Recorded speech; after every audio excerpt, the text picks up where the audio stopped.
One of the best বলার Mostafizur Rahman. Medical যে ডিপার্টমেন্টটা সেটা অনেক বেশি আনাড়ি। তো জানেন যে আমাদের সিস্টেমে একটা বড় রকমের সিস্টেম লস আছে, যে আমি অ্যাজ এ কোচ আমি বাংলাদেশের অনেক কিছু জিততে চাই এবং সেই জায়গাটায় আমার এই ডিগ্রিটা আমাকে দারুণভাবে পথ চলা হেল্প করবে।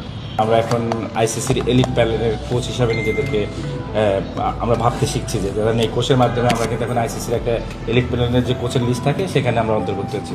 সেটা দেশের ক্রিকেটের জন্য ভালো, পাশাপাশি আমার মনে হয় যে আমরা আরও বেশি প্রপার ওয়েতে প্লেয়ারদেরকে হেল্প করতে পারবো, নার্সারিং করতে পারবো।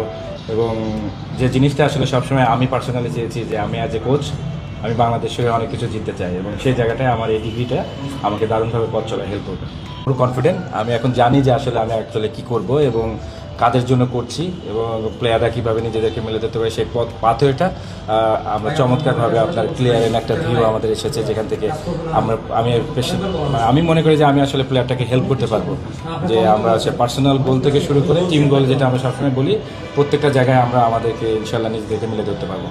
Is a positive move. ধরেন আমি বোর্ডে জব করি এবং বোর্ড আমাকে যেখানে কাজ করাবে আমি আসলে সেখানে কাজ করতে বাধ্য। তো সেই জায়গাটায় অ্যাট দিস মোমেন্ট হয়তো আমাদেরকে এসপির জন্য, এসপি মিনস কি আপনার হাই পারফরমেন্স ইউনিট, যারা ফিউচারে বাংলাদেশকে রিপ্রেজেন্ট করবে। এবং এটার যে পাথওয়ে যেটা থাকে, আমরা যেটা বলি ইকোসিস্টেম, আমাদের আপনি জানেন যে আমাদের সিস্টেমে একটা বড় রকমের সিস্টেম লস আছে, যার কারণে প্রতিবারই আমাদেরকে নতুন করে পথ চলা শুরু করতে হয় এবং